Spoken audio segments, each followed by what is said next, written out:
Hello there, how are you all doing? I hope you are all doing well. So, I've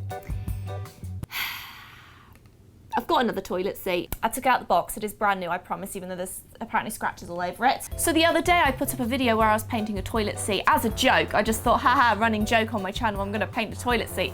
It seemed to do quite well. So I'm guessing a lot of you seem to have this thing for toilets. I'm not gonna question you as to what you enjoy in life, but it's okay. I understand. But hey, here we are. It is part 2 time. But yeah, here we go. We're gonna get started and let's go. So here we are. It is time for a toilet seat tour number 2. I should probably stop saying number 2 whilst holding a toilet seat. Here we have our lovely, super mega glossy, scratched up toilet seat because I used sandpaper on it, but I decided to wear a mask as I did this, just in case there was any nasty particles I'd breathe in. So this is my smile. I call it my smiling with my eyes whilst my mouth is completely still smile. It's your good old average, mega glossy, black toilet seat, which is apparently an easy clean, whatever that means. It's also dusty and covered in fingerprints already, and I've only had it for 3 days. So now the plan was to create either a galaxy or an underwater cave. So I asked on my Instagram, which you should definitely follow me on if you don't already, and basically it was a clear winner for an underwater cave. And I do love galaxies though.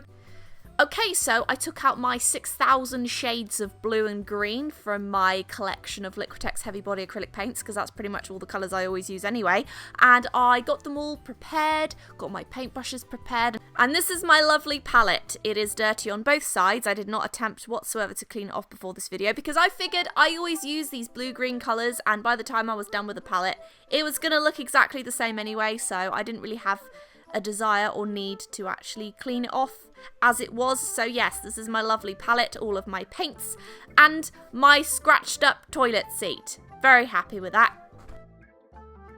Okay, so I found this really cool underwater cave style photo. It was a little bit confusing at first because I couldn't figure out the angle of it. Like, it was at the bottom of the sea looking up, but the top of the sea was above it, but it was also surrounded by darkness, and it was like the side of the ocean, but the top, it was confusing, basically. And I thought it was the perfect journey to the center of the toilet style painting.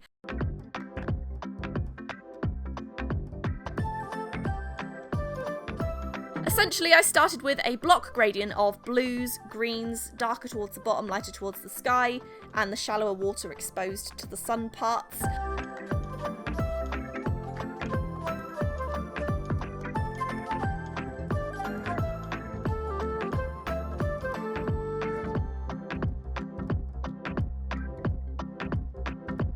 I tried to blend it in with the black of the toilet seat, and this is where I met my first problem. The black paint was more brown than it was black, so it looked, well, it looked like this. So it's okay, I knew how to fix it. At least I thought I knew how to fix it. I continued to make the cave walls deeper and darker shades of blue-green and kept reshaping the whole thing because I was looking at a few references and they all seemed to look like they were at confusing angles. I couldn't really tell what was up from what was sideways, so I just kind of went with it. It was at this point I made my grave mistake. I painted the whole toilet black and it looked disgusting, which is saying something because it's a toilet seat. It was shiny, it was streaky, and look at it, no, I hate it, it's horrible. What you see here is me calmly painting while internally I was screaming at how bad this shiny, streaky paint looked on my toilet seat. I wanted to give it like a few more minutes, but I wanted to give up the video about 74 times as well, so I just kept pursuing it and hoping for the best. I then added in some yellows and greens and some streaks of light.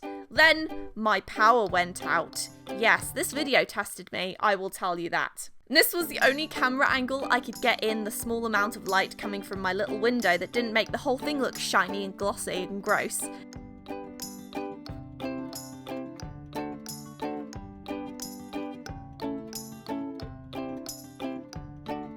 About half an hour later, the power decided to grace us, and once again, I saw the error of my ways. So I did what any sane person would do, and I used some nail polish remover acetone to remove the paint, but instead of removing the paint, it just made it smear on weirdly and left me with what was what was arguably probably worse than it was before. It's horrible! No! Commence internal panic. Was I tempted to never let this piece show the light of day? Yes, I was. Why did I continue with it? Because I know every day that people send me lovely messages telling me that they like it when I make mistakes and show my mistakes and show that nothing's always easy or perfect. So this is for those of you who send me those kinds of messages.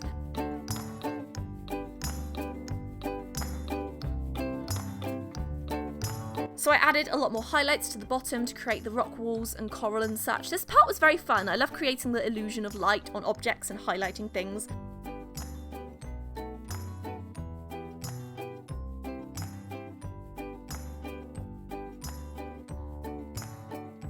I do find it difficult to create the illusion of sunbeams, if I'm honest. This, I feel, would be much easier with oil paints because it smooths out and it doesn't dry for weeks, but acrylic dries very, very fast.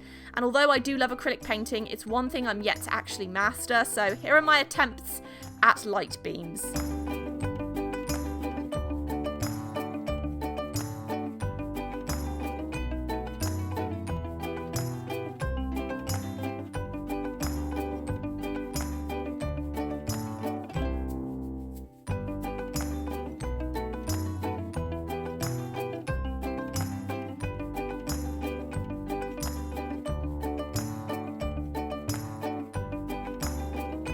Now, I'm not gonna lie, I did not love this piece. It has grown on me, but I didn't really like it much at first.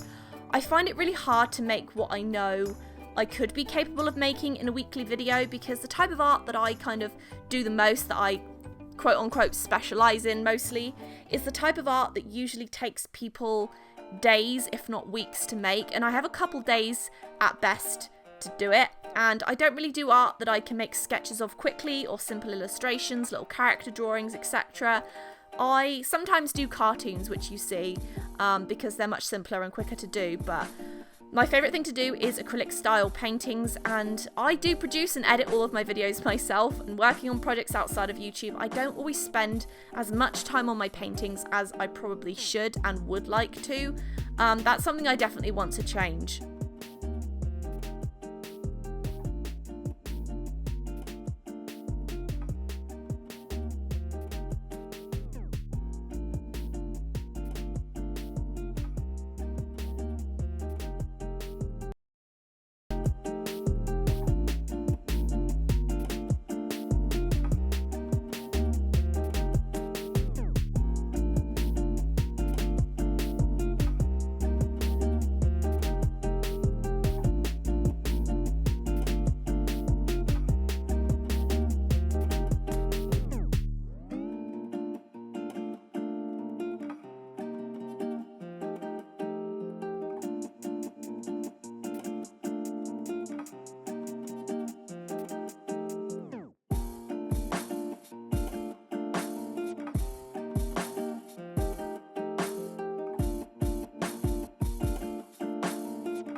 One of these days, I'm going to spend weeks behind the scenes creating a piece that I'm really proud of, and I'm going to show you how it looks at the end of it, because I feel like it's been a long time since I've really shown not just you, but myself, what I can actually make if I invest a lot of time into something. Because I always pretty much feel guilty if I'm painting something for myself and not filming it. It's very difficult to know how to navigate that at times.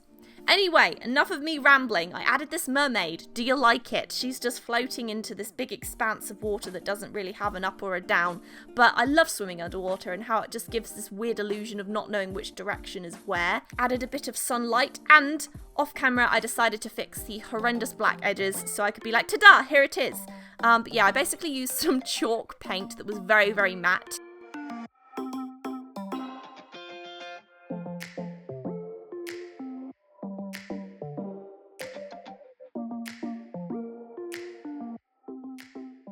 And here it is. What do you think? Do you like it? She's called Journey to the Centre of the Toilet, and I think she's floating into the pipes to the sewers, perhaps, who knows. But yeah, this is how it looks. I really hope that you enjoyed it. Thank you so much for watching. If you do have any suggestions of any bizarre objects I can paint next time, feel free to let me know in the comments. But yeah, for now, this is it. Thank you so much for watching me and my struggles with this painting. I did enjoy it, but I might recreate it or fix it at some point to make it a bit better and just a bit more how I want it. But yeah, this is it. Thank you for watching. Take care of yourselves, and I will see you in the next video.